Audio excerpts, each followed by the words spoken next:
heard about some people who are probably salivating. I've read some columns. People are salivating over this report. It's very strange. We know who these people are. Where the evidence comes from, who is being quoted, who are the main sources of information, feeding stories to the panelists and so on. So it's like A tells B a tall story, B issues a report, and A says, look, even that committee is saying what I said, and it's saying even worse things. So this is a game that is being played, but we'll come back to that. We have peace in this country, we have political stability, we have elections.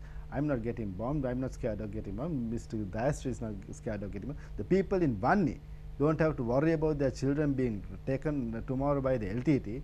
Mothers can deliver children without worrying about what's going to happen to them 15 years from the day they are born.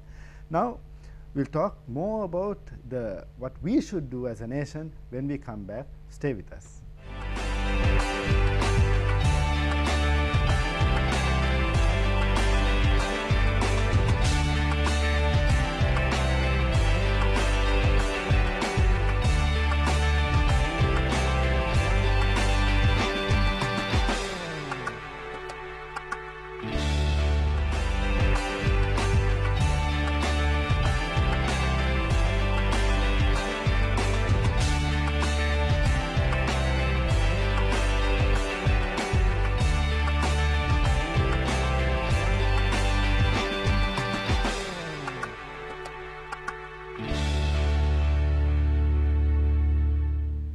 Welcome back. You are with the round table, the Outlook edition. We are talking about alleged war crimes in Sri Lanka by a panel set up by UN Secretary General Ban Ki-moon.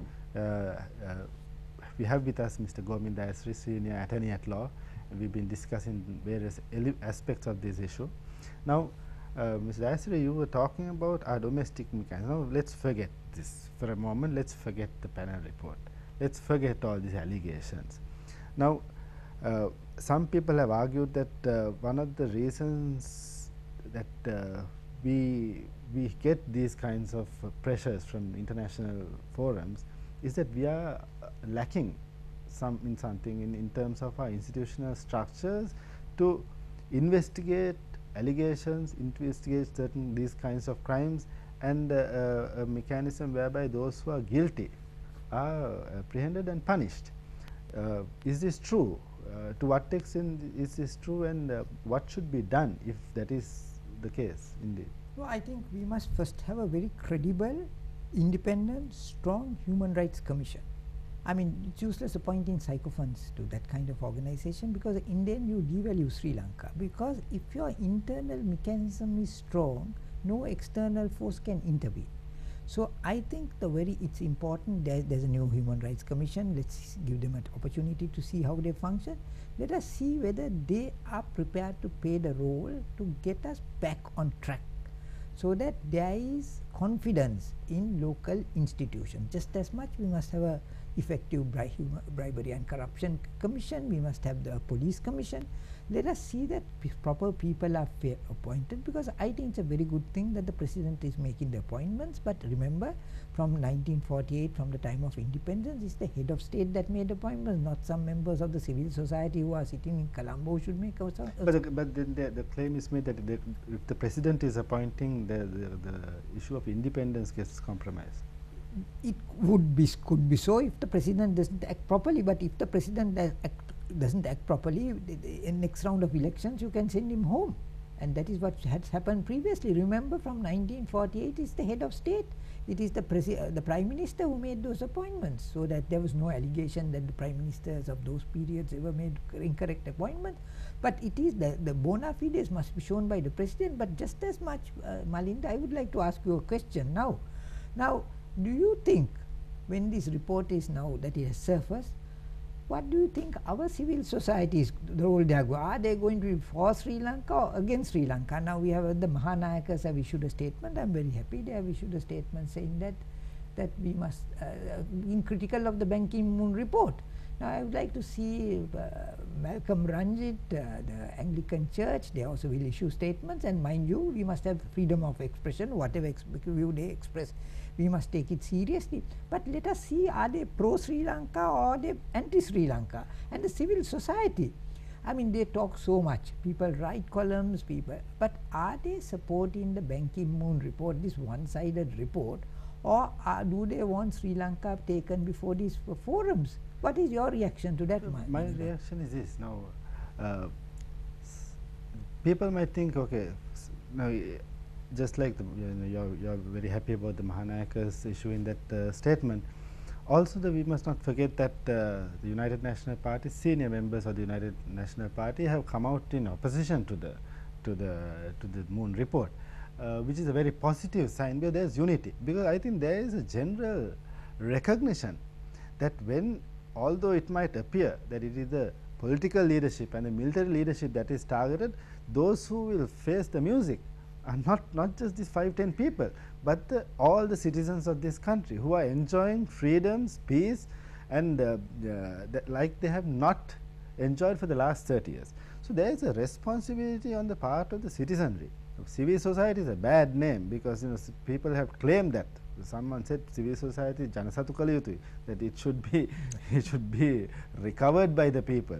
Well, there are some strange creatures who say that they are civil society, as though they have been elected by the general citizens, but they are representing no one.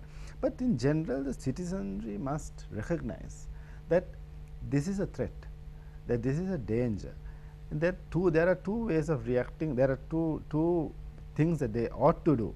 One is to consider this report, assess it in terms of credibility, the reliability of sources, the allegations, the principles of that you were talking about, the legal aspects, and also to see whether regardless of this, we have the mechanisms, right?